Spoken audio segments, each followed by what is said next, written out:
Hi guys, magandang buhay sa lahat. Magtrabaho muna tayo. Kilos-kilos din para may matapos.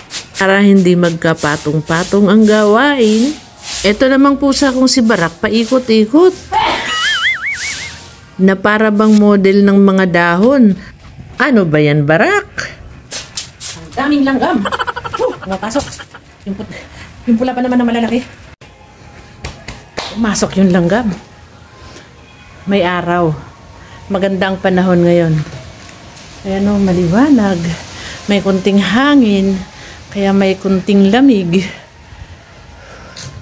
Daming lamok, ang daming langgam. Pagkatapos ng isang gawain, yung isa naman ang isunod natin. Siyempre, ang paglalaba na yon. Para pagkatapos ng paglalaba, edi hayahay na. Relax ka na. Saan?